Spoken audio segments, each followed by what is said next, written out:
Pour tenter de faire léviter un objet comme dans Star Wars, Agathe a invité au hangar Sophie Sobanska, une chercheuse au CNRS qui utilise la lévitation dans le cadre de ses recherches. Ah, Sophie! Moi, je suis tellement contente que vous soyez venue. Alors, Sophie? Il faut dire que la chef de bande est bien décidée à faire mieux que son acolyte scientifique. Il a utilisé de l'air, c'est pas de la lévitation, ça? Non, c'est pas de la lévitation. En fait, il a soufflé de l'air et c'est le déplacement de l'air qui a fait léviter les petites balles. Voilà. Donc, Non, ça n'a rien à voir. Plutôt que de déplacer de l'air, Sophie, elle, a trouvé un moyen de transférer de l'énergie grâce aux ondes sonores. Ok, bah allons-y gaiement. Pour permettre à Agathe de visualiser ce transfert d'énergie, elle lui propose d'allumer une bougie devant une enceinte. Un entonnoir permettra d'orienter le son vers la flamme. Et un peu de musique, alors? Un peu de musique. C'est pour ça. Oula! Ah là, ça va nettement. Oula! C'est rigolo.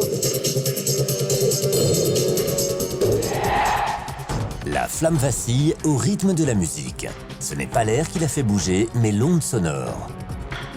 C'est cette onde en fait qui se propage dans l'air et donc à chaque fois on voit les zones de compression, de pression qui vont se déplacer aussi dans l'air et donc ça fait vaciller la flamme. En diffusant de la musique, les membranes souples d'un haut-parleur produisent des ondes sonores. Dans l'air, une onde sonore est une succession de compression, dilatation des molécules. Cette vibration est une propagation d'énergie dans l'air sans transport de matière. Donc c'est comme si on le visualisait, hein, c'est un petit peu magique. Maintenant, quel est le rapport avec la lévitation précisément? Eh ben, on va utiliser en fait cette pression pour compenser la force de gravité. Pour permettre en fait à l'objet de ne jamais céder à la gravité, quoi. Voilà, de ne jamais tomber. Ok. Pour tenter d'empêcher un objet de tomber, Agathe et Sophie vont donc utiliser un lévitateur acoustique.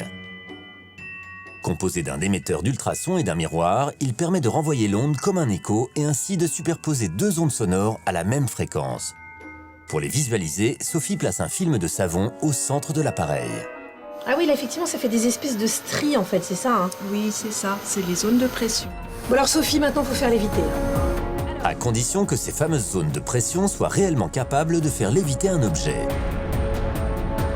Sophie et Agathe vont tenter l'expérience avec une bille de polystyrène. Donc là, vous êtes bien conscients, vous qui nous regardez, que nous allons faire léviter cette bille grâce à l'onde sonore. C'est ce qu'on va voir.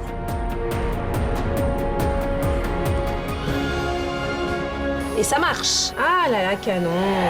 Incroyable, nos cobayes ont réussi à faire léviter une bille grâce à une onde sonore. Ce qui se passe, c'est que cette onde donc, se propage jusqu'au miroir qui est ici.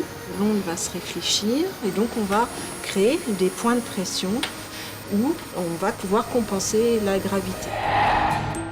En alignant deux ondes sonores de fréquence identique, le lévitateur crée une onde stationnaire, c'est-à-dire une onde dont certains points, appelés nœuds, restent fixes. Sur ces nœuds, la force due à la pression acoustique compense la force de gravité. L'objet se trouvant à cet endroit est pris au piège. Ah, c'est magnifique. Comme une onde stationnaire comporte plusieurs nœuds et que notre chef de bande en veut toujours plus, nos expérimentatrices peuvent faire léviter plusieurs billes. Chaque boule trouve un nœud différent, Voilà, en fait. chaque petite bille trouve un piège. Vous avez ma reconnaissance éternelle. D'autant que maintenant, Agathe compte bien partager sa découverte avec le scientifique de la bande. David. Oui. David, qu'est-ce que tu fais avec ce masque? Le masque. Ah, je sais plus, Pardon. Non, bon, David, Oui. qui est le scientifique entre toi et moi? Normalement, c'est moi. Mais là, Mais- cette fois, c'est moi. Voilà. Parce que moi, j'ai fait de la science. Parce que grâce à Sophie, j'ai fait léviter pour de vrai des petites boules. Grâce à des ondes sonores, oui, David. T'as vu ça? Ils sont suspendus comme par magie, mais c'est scientifique. Alors, c'est de la science. Mais évidemment, comme toujours, quand c'est de la science, c'est toujours un peu magique. Voilà. David, est-ce que j'ai pas, s'il te plaît, fait encore mieux que ce que tu as fait? Impressionné, je suis. Ah non, il faut que j'arrête de parler comme ça. Mais oui, c'est Oui, je suis très impressionné. Ouais, bizarre, c'est comme si tu avais un double en toi. Merci beaucoup, hein, Sophie. Hein.